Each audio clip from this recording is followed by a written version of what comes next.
Hey, what's up, guys? Welcome to the video for today. So today I'm going to be showing a game that I played with the black pieces, and white opened with d4, and I played e5. This is the Englund Gambit, and what I'm hoping for here is that white captures on e5, and after I attack it with my knight, he defends, I attack it with my queen, and then he plays bishop to f4.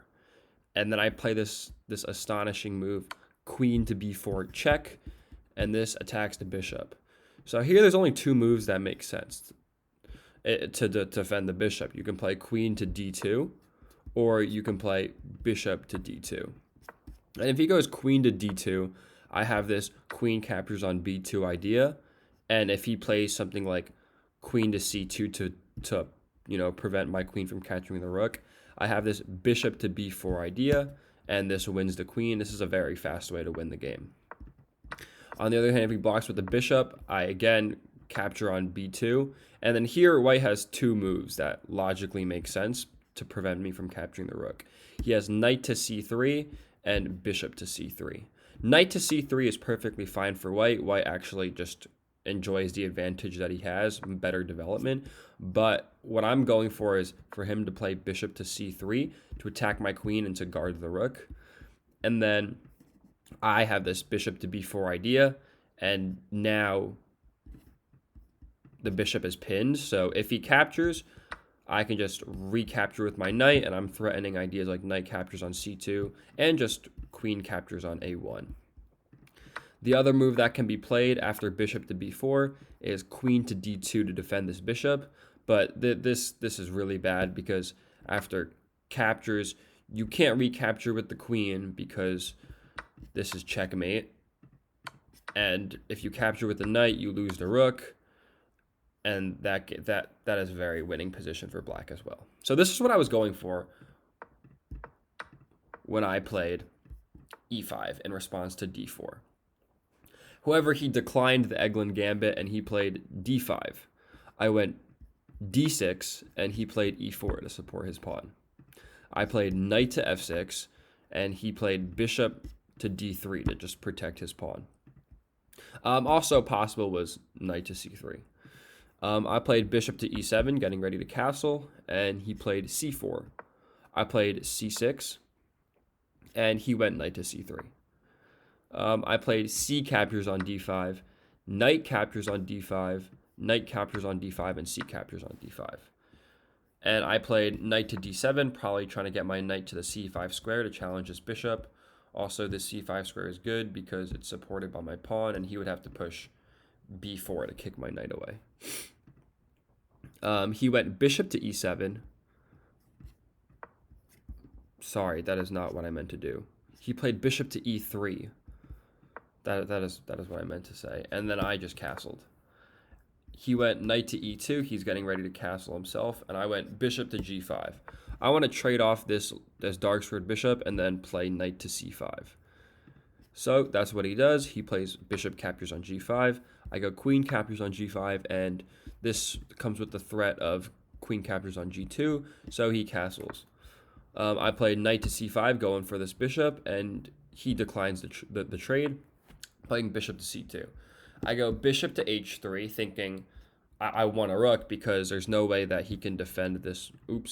The only way that he can defend this checkmate is to push g3 because knight to f4 doesn't work because my pawn covers it. But he found this nice knight to g3 idea. I missed this actually, but to be honest, this is fine for me because, well, now his knight is on g3, and the only places it can go are all covered by my queen or this pawn. I guess it can go back to e2, but that's kind of counterintuitive. So I played bishop to g4 with a tempo on his queen, and he went f3. And f3 is a good move in this position. I think it's the best move, and this forces my bishop away. So I play bishop to d7. Bishop to d7 with the idea of bringing it to b5 potentially and going after this rook. He goes b4, challenging my knight, and thus I can't play bishop to b5 yet. I have to react first, and I go knight to a6. I go knight to a6 with the intention of, well, he has to do something about this pawn, so there's a tempo, and then I can cycle it to c7, to b5, and then to d4, and here it'll be protected by my pawn. The light squared bishop can't, there is no dark squared bishop to challenge my knight on d4, and he would probably have to maneuver his knight this way to trade pieces, because a knight on d4 will be really strong. So in this position, he goes a3 to protect his pawn, and I just continue with my idea, knight to c7. He goes queen to c1, offering me a queen trade, and I was really unsure in this position if I wanted to trade, because normally I do like to trade pieces and play for the endgame, but if I trade right here, I'll just show you. Then he just recaptures with one of his rooks, and then now he has this open file, and it'll be hard for me to kind of contest. I guess his knight is still in the middle of nowhere, but he can easily move it to a useful square, you know. So I didn't go for the queen trade, and I actually played queen to e7. I declined it. Probably better would have been a queen to d8 even, so I can maybe maneuver it to b6 eventually after this knight moves, but I went for queen to e7 because I wanted to keep my rooks connected. Probably going to play rook f to c8 or rook a to c8 eventually. Put my rook along with his queen. And he goes bishop to d3. He prevents any knight to b5 ideas or even bishop to b5 ideas. But I just play knight to b5 anyways because I want to put my bishop there. And if he doesn't capture, or if he captures, then I have an attack on his rook, and my bishop's in a good spot. And if he doesn't capture, my idea is to go knight to d4 the next move. Unfortunately, he plays knight to e2, so now if I go knight to d4, he captures, I capture, and now I have this isolated d4 pawn, and it'll fall, and I'll be losing the game because I'm down a pawn. So instead, I play rook f to c8. I want to keep my rook on a8 because I'm thinking about pushing a4 maybe. I mean a5 and then even a4. But and I don't think the rook on f8 can really go to e8 or d8. These aren't useful files because my pawns are so backed up. And in this position, he plays queen to e3.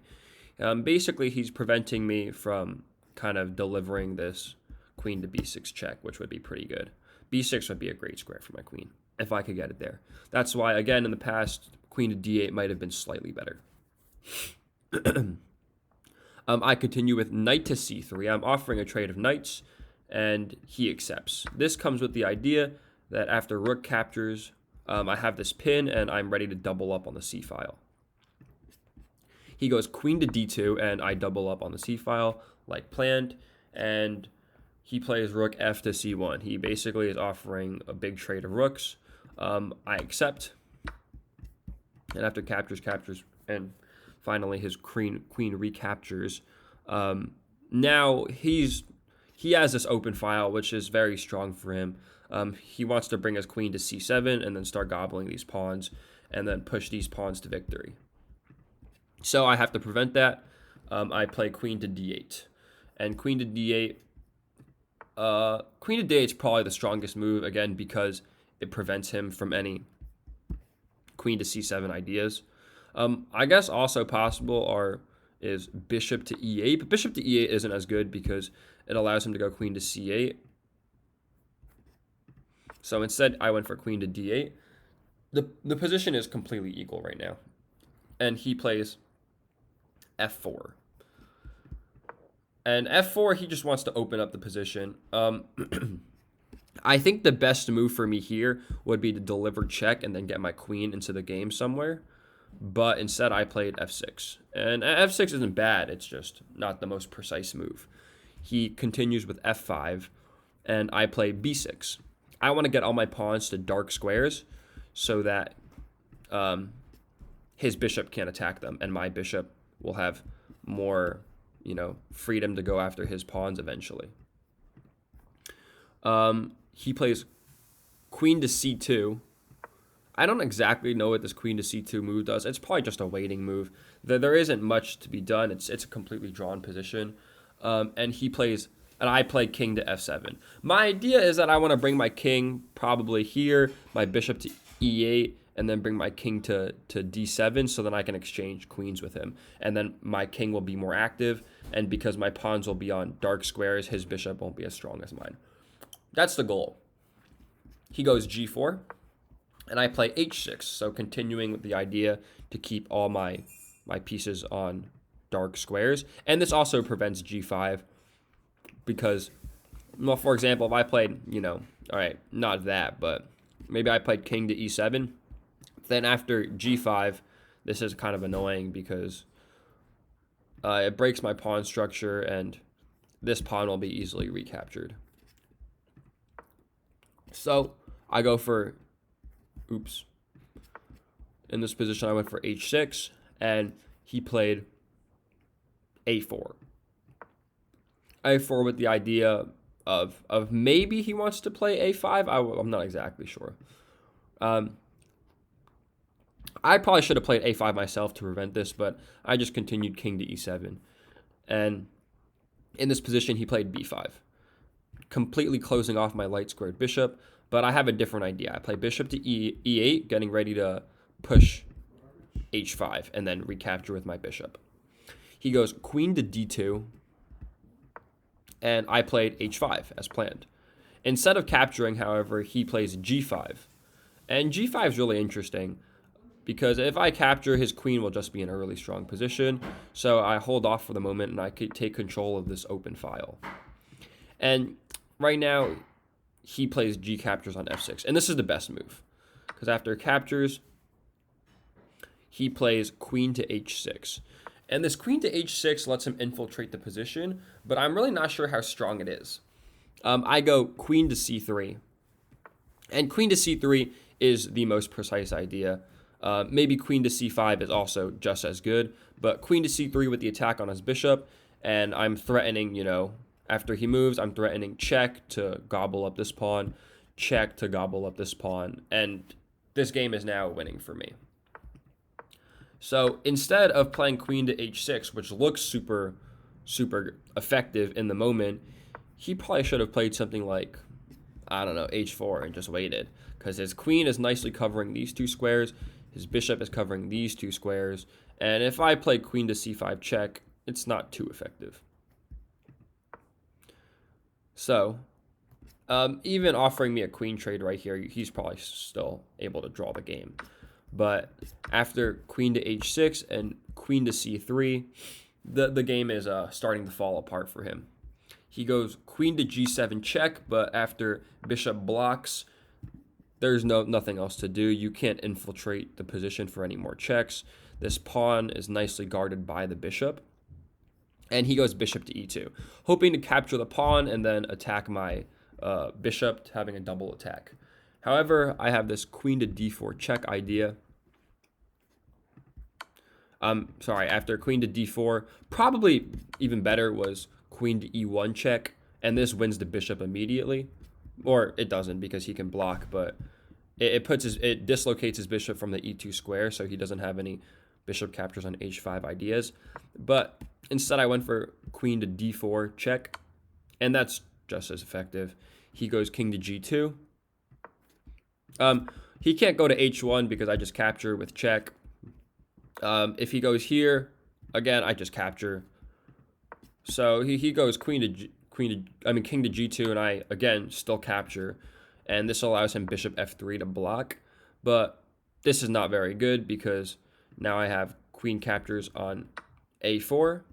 Also possible is queen captures here, but I go for the pawn on a4, and he plays bishop captures on h5.